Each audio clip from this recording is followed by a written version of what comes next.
So today, I'm talking about a topic that's interesting. It's titled, Ladies Get More Attractive When They Do These Things. All right?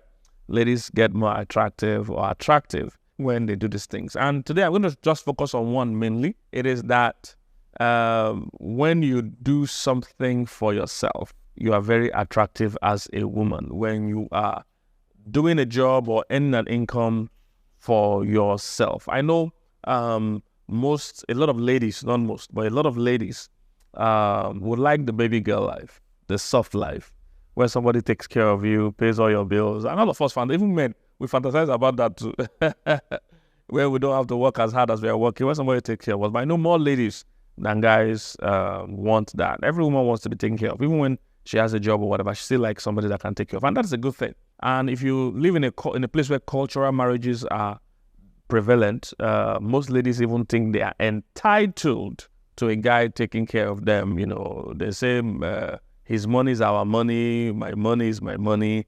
They have those mindset. I can't marry a guy that can't pay my bills. I can't. In fact, if somebody's even dating or what they call girlfriend in the world, she expects that you are paying all her bills and doing her beauty and doing her things. I don't know how we got to that point. It's not God's design for marriage. Those of you that have listened to my videos on kingdom marriage, you understand the design God actually had in mind. A lot of what people are importing into church is a cultural marriage. And it's been imported because, cultural people came into church and brought their idea. But God has his own standard. But that's on that topic. Let's deal with this. This will make you more attractive, lady. All right? When you start to earn for yourself. Very, very, very important. When you start to earn for yourself. So I'll mention about 7 things, how that benefits you as a woman. Number 1, when you do something for yourself, work or earn for yourself, you generally have a life and a purpose. You have something you're doing. It makes you very attractive to men when they are not the center of your life. Very important. A man doesn't want you to be the center of your life. Now, he can be a part of your life, but he doesn't want that in a situation where you don't have a life. You don't have anything you wake up every morning to do. This is why ladies that are like that are generally a bit way more needy. So that's why they don't understand when the guy, you didn't call me every hour. You didn't text me every minute. You didn't reply my chat. Because she is not also doing something. So you don't understand that men like space. They like work.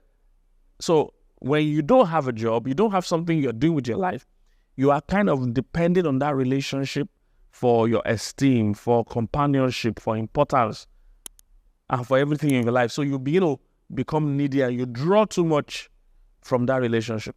It's important to have a life. Men find purposeful women attractive.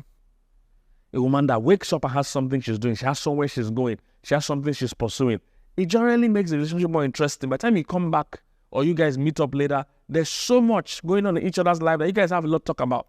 But when you're just sitting at home looking pretty, and when you meet, every time you just you don't have nothing to contribute, you did nothing with your week or your day, all right, it reduces your attractiveness. So it's important you have something, all right, you are doing. It helps you when you have a life, helps your esteem, have your self-importance. Okay, that's number 1. Number 2, benefit of you doing something is that you can buy yourself some basic stuff. Very important. You can buy yourself some basic stuff. All right, it's not everything should depend on a man to buy for you. If you're working, even if you're not earning so much, there's some basic things you shouldn't discuss with a man to buy for you, or you shouldn't have to say you don't have, or you need other people to be around for you to afford it.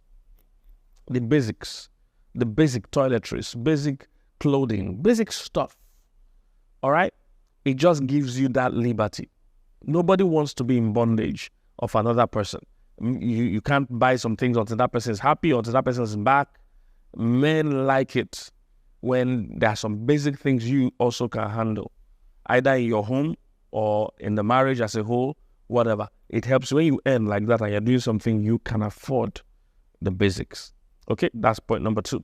Point number 3, when you're doing something and earning money for yourself, there is a level of confidence it gives. I just can't explain it, but money gives confidence. The Bible says money is a defense.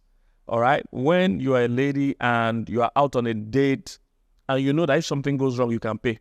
You know that if his card doesn't work, or he didn't bring his card, or so anything happens, or you guys will have a quarrel, and nobody's going to be, you can afford to pay. There's a confidence women that have money have that broke women do not have.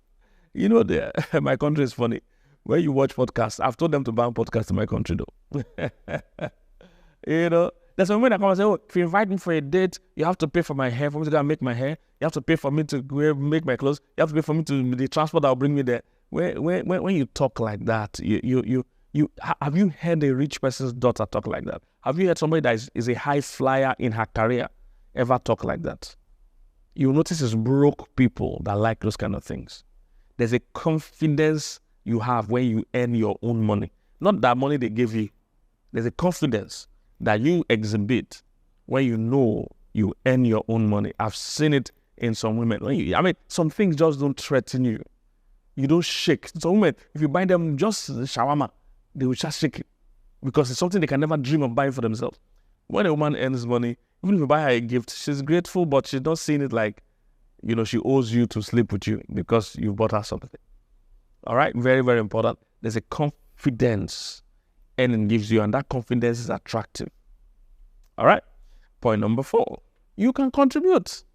When you work and earn something for yourself, you can contribute. I'm telling you, most men will appreciate a woman that can contribute. Now, maybe if you're dating or married to a very rich man, he will tell you, or some very responsible, hardworking men, they will tell you, no, I would never need your money. I'll pay all the bills. You see, but the truth is that this is a small percentage of men that can really do that. Most men will need your help. That's why you're called the helper. Most men will need help. A responsible man will not depend on your money. However, it will go a long way when you can contribute. That is what God really designed. It's a partnership. God never designed for only the man to bear the cost or only the woman to bear the cost. God always designed for a partnership. So even when I was getting married, I told my wife that you don't have to earn anything. I don't care whether you work or not. My faith and my work will sustain this family. That was my mindset. Today I've changed my mind though. I've repented. I'm a born again feminist now.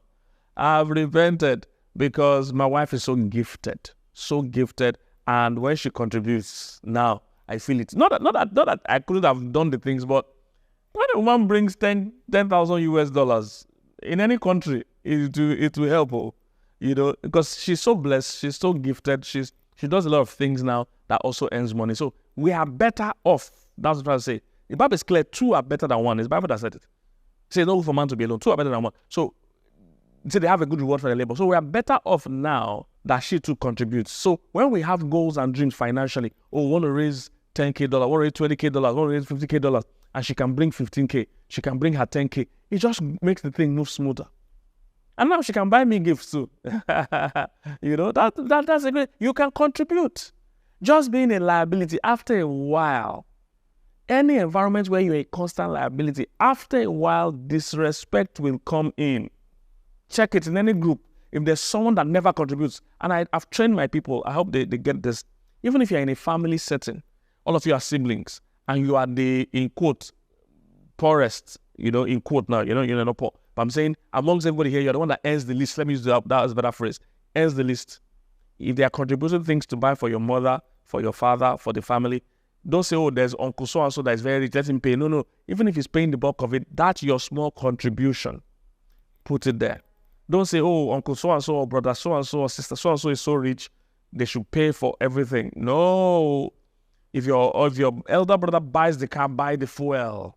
If somebody buys the aerator, buy the fuel. If somebody buys the fridge and the cooker, buy the food they put inside. Don't sit down and ever be a total liability in any situation. Very soon, you'll be treated as a non-entity. If there's an old school association, they are trying to contribute money for something, you're not as buoyant. That's your small contribution put in there. Just something about you when you can contribute. So don't be that kind of lady that comes to a relationship 100% liability. They pay for all your bills. Even if your husband or fiancé is very rich, don't fall for that mistake. You become attractive and respectable when you can contribute. You can contribute. You can say, oh, please let me help you with this light bill, or let me help you with that. Oh, don't be bothering to give me money about this one. I'll just handle it. For instance, I don't know how much kids' clothes cost. I don't know. Because my wife just handles that from her own income. And the kids were, when kids are young, you buy lots of clothes, they change every day, they do. My wife shops for them. I've never heard she had never discussed the amount. And I know she spends a lot in buying clothes for them. So that small thing just makes, you see, ladies, you must realize that men are kind of different. They might tell you, don't bring anything, I'm going to bring everything, but you see, they will still give you a little more respect when they see you are earning something. It's just how men's thinking works. It's just how their thinking works. They will admire you differently when they see that you are contributing something. You are adding some value. All right? Very important. You'll be able to contribute if you earn or do something. It might not be big. Some of you it's going to be big. But some of you might not even be big. But just that you can say, hey, I want to take this off the bill. The guy will appreciate it. You'll appreciate it. You go somewhere, you pay for the valet. You go somewhere, you give the tip. You go, still things like that. You appreciate it. Next point, when you do something for yourself, you also have a backup plan. You have a backup plan. All right? Women that don't do anything, if there's a loss, you find out that their quality of life, and if they're married, quality of life of them and their kids falls drastically. When you do something or earn something, you have a backup plan. What if there's a loss? What am I a loss? A loss of life. What if the man dies? It's reality. People are widowed. What if the man dies? What if there's a loss of health? He's alive, but he has lost his health, so he can't really work. These are all real cases. What if there's a loss of the marriage? Sometimes he's okay and well, but the marriage is ended. There can be a loss that can lead to you having to fend for yourself. If you are doing nothing at all, your quality of life will drop drastically. You become a liability big time. And I've seen some ladies trying to learn a new trade at an old age because they've been married for years and the man had told them, no, don't ever work. I'm rich enough to pay everything. And then 20 years or 10 years or 15 years into the marriage ends. And this lady in her 40s or 50s, she's quickly trying to get into a career, get into something. In my psychology class, there were one or two people that had that kind of situation. They lost their marriage. And now they're doing some adult education kind of thing. They are mature with children, but they're trying to go back to school to get their themselves going. That's the reality of life. They lost their marriages. They didn't plan to do that. So when you have somebody, you're married and everything, guys, earning good money, you guys do it, please do something.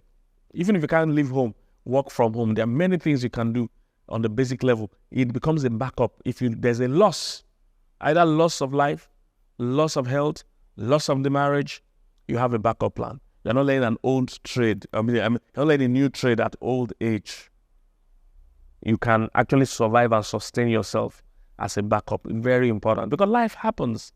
Life happens. I pray it doesn't happen to you, but whether we like it or not, it's going to happen.